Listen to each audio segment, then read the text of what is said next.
সারাটি সামার ভরে আমার লাভলি ভিউয়ার্স অলওয়েজ জানতে চায় যে আপু আপনার গার্ডেনটি কিভাবে এত পরিষ্কার এবং আগাছা মুক্ত থাকে। হ্যালো এভরিওয়ান, আসসালামু আলাইকুম। কেমন আছেন আপনারা সবাই? আলহামদুলিল্লাহ, আমি তো অনেক ভালো আছি। আশা করি আপনারা সবাই ভালো আছেন। তো আজকের ভিডিওর বিষয়বস্তু হচ্ছে যে কিভাবে আমি আমার গার্ডেনটি এত পরিষ্কার রাখি আর বিশেষ করে আগাছা মুক্ত রাখি। আপনাদের গার্ডেনটিতে নাকি অনেক বেশি আগাছা হয়। তো চলেন কথা না বাড়িয়ে সরাসরি চলে যাচ্ছি আমরা মূল ভিডিওতে। সবার শুরুতে দেখাচ্ছি যে চলেন আমার কোথায় কোথায় আগাছা হয় সেটাই দেখাচ্ছি। আসলে গার্ডেনে যে প্রান্তে মাটি থাকবে সেখানেই আপনারা আগাছা দেখতে পাবেন অনেক অনেক অনেক বেশি। এই যে দেখতে পাচ্ছেন আমার মেইন গার্ডেনের বেড, এই বেডের আশেপাশে আগাছা দিয়ে একদমই ভরা থাকে। এই যে দেখতে পাচ্ছেন সামনের জায়গাটি, স্ল্যাবের পরেই যে মাটির অংশটি, এই যে সামনের দিকে এই জায়গাটি ভরাই ছিল আগাছা, যা আমি গতকালকেই এই যে দেখেন পরিষ্কার করেছি। সো আমি আপনাদের দেখাবো যে আপনারা কোন সময়ে এই আগাছাটি পরিষ্কার করতে পারেন আর পরিষ্কার করলে অধিক বেশি লাভবান হবেন। এই যে দেখতে পাচ্ছেন আমার সেচি শাকের বেড বা যেখানে কৃষ্ণকচু রয়েছে, এ পাশে কিন্তু অলমোস্ট আগাছা রয়ে গেছে। এই যে দেখেন সেচি শাকের মাঝে মাঝেই কিন্তু অনেক আগাছা। তো আপনারা কোন সময়টি চুজ করবেন এগুলি ক্লিন করার জন্য আর কত ইজি ওয়েতে ক্লিন করতে পারেন, চলেন আমরা সেটাই আপনাদের সাথে শেয়ার করি। কারণ গতকালকে আমি কিন্তু আমার গার্ডেনের যে বেডের আশেপাশে যত আগাছা ছিল আমি সব ক্লিন করে ফেলেছি, দেখতেই পাচ্ছেন।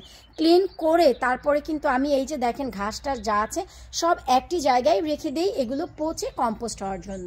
এমনিতেই রেখে দিয়েছি, মাটির সাথে মেশাবো কিছুটা পচার পর। তো চলেন আমরা সরাসরি চলে যাচ্ছি এখন মূল ভিডিওতে।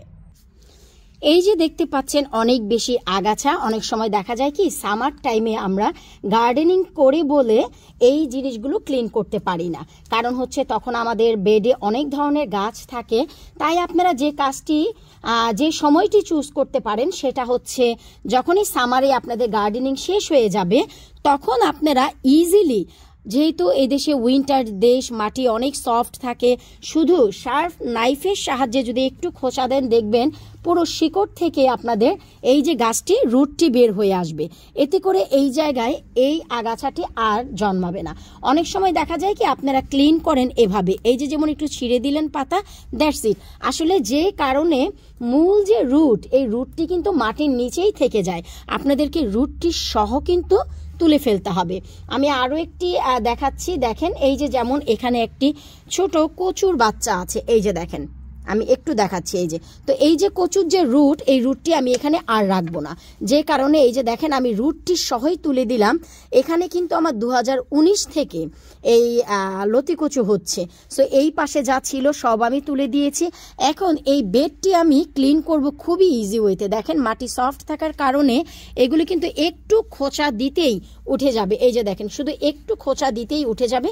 তবে হ্যাঁ, এখানে যেহেতু আপনার সেচি শাকের বেড, সেচি শাকের রুটগুলো আছে, আপনাদের একটু সাবধানতা অবলম্বন করে খোঁচাখুচি করতে হবে যেন এগুলো নষ্ট না হয়ে যায়। এই যে দেখেন কত ইজি ওয়ে, এগুলো আপনারা টেনে তোলার কারণে দেখা যায় কি যে আপনাদের আগাছাগুলো থেকে যায়।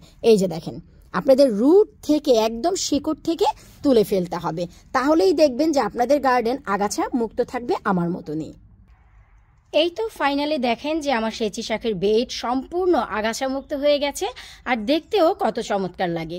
সো এটা এত বেশি ইজি হয় যে নভেম্বর মাসের যে ঠান্ডা, মাটিগুলো একদমই ময়েস্ট থাকে, ডাম্প থাকে, যে কারণে আপনারা যদি একটু শার্প নাইফের সাহায্যে খোঁচা দেন দেখবেন আপনাদের আগাছা সব উঠে আসবে। আর আগামী বছর এই জায়গায় আর কোনো আগাছা হবে না, মানে যেই জায়গা থেকে তুলেছেন সেই জায়গায় হবে না। আর আগাছাগুলো তুলে যে ফেলে দিতে হবে তা না, আপনারা যেখানে কম্পোস্ট করছেন সেখানে ওই যে রেখে দিতে পারেন, পচে আলটিমেটলি এগুলি কম্পোস্টেই পরিণত হবে। তো এভাবে করে আপনারা রাইট সময় যেটা, সেটা হচ্ছে নভেম্বর মাসের ডাম্প ওয়েদার। ডিসেম্বরেও ইজি হয়, কিন্তু সেই সময় ঠান্ডায় বের হয়ে কাজ করা খুবই মুশকিল। তাই আমি যে কাজটি করি, আমি একদম যখন দেখা যায় আমার গার্ডেন সম্পূর্ণ সর্ট আউট হয়ে গেছে তখন আমি এই নভেম্বরেই এই কাজটি করি, কারণ নভেম্বরের লাস্টের দিক থেকে কিন্তু আমি স্ল্যাব ক্লিন করি। আপনারা সবাই জানেন এই যে দেখেন স্ল্যাবগুলো একদম ঝকঝকা পরিষ্কার আছে, আর ওই যে পাশে কিন্তু পানি দিয়ে পড়তে পড়তে ফাঙ্গাল পড়ে যায়। এটাই স্বাভাবিক, এদেশে এত বেশি ঠান্ডা এবং স্যাঁতস্যাঁতে থাকে যে আপনার স্ল্যাবগুলো যতই ক্লিন করেন একটা সময় এসে সেটা ফাঙ্গাল ধরেই যায়, আই মিন সবুজ সবুজ ফাঙ্গাস পড়ে যায়। তো এই ফাঙ্গাসগুলো আপনাদের বছরে একবার তো ক্লিন করতেই হবে, যেমন আমি করি। I don't know about you guys, কিন্তু আমি কিন্তু ডেফিনেটলি এটা করি। সো এভাবে করে আপনারা আগাছা পরিষ্কার করতে পারেন। এতে করে সারা সামার আমাকে জিজ্ঞেস করতে হবে না যে আপু আপনার কি কোনো আগাছা হয় না। আগাছা অবশ্যই হয়, সবার হয়, তবে আপনাদের ঠিক এভাবে গোড়া থেকে ক্লিন করতে হবে। তাছাড়া আগাছা যদি ওঠে আপনাদের বুঝতে হবে সেই মাটিতে পিএইচ লেভেলটা একদমই ঠিক আছে, যে কারণে আগাছা ওঠে। আগাছা কিন্তু ভালো মাটিতেই ওঠে, যেই মাটিতে কোনো পুষ্টিগুণ নেই, কোনো কিছুই নেই, সেখানে কিন্তু আগাছা হয় না। আর আমরা যেহেতু মানুষ যেসব আঙ্গিনায় বসবাস করি তার আশেপাশে যে আগাছাগুলো হয় সেইগুলো আমাদের জন্য, আমাদের গাছের জন্য খুব ভালো জিনিস, সেটা খারাপের কিছুই নেই। তবে হ্যাঁ, আপনারা যেহেতু আর আমরা যেহেতু আমাদের দেশীয় শাকসবজি ফলন করি, সেহেতু আগাছাগুলো ক্লিন রাখলে আমাদের ফলনের কিন্তু কোনো ব্যাঘাত হয় না। গাছের আশেপাশে যদি আপনারা আঙ্গিনাটি ক্লিন রাখেন তাহলে আপনারা দ্বিগুণ ফলন পাবেন। সো আমি ঠিক একইভাবে এক কর্নার থেকে নিয়ে, ওই যে দেখতে পাচ্ছেন পুকুর পাড়ে কচু গাছ, একটি কর্নার থেকে নিয়ে আমি কিন্তু সম্পূর্ণ বেড যেটা আপনারা দেখতে পাচ্ছেন সামনে পেছনে, একদম সামনে পেছনে সব আগাছা কিন্তু আমি অলওয়েজ ক্লিন করি। আর সেটা কিন্তু চুজ করি এই নভেম্বর মাসে, আমার জন্য ইজি হয়। আর যদি সামারে করতে যান, পাশে গাছ থাকে আর মাটি অনেক শক্ত থাকে, সেখান থেকে টেনে তোলাও কিন্তু হাতের উপরে অনেক প্রেশার পড়ে, যে কারণে আমি বরাবর এভাবেই ক্লিন করি। আশা করছি আপনারা বুঝতেই পারছেন যে আমার গার্ডেন বা আমার আঙ্গিনা আমি কিভাবে আগাছা মুক্ত রাখি। বিদায় নিচ্ছি আজকের মতো। যারা গার্ডেনে আগাছা পরিষ্কার করতে চান, this is the right time to do this. আপনারাও শুরু করে দেন। আল্লাহ হাফিজ।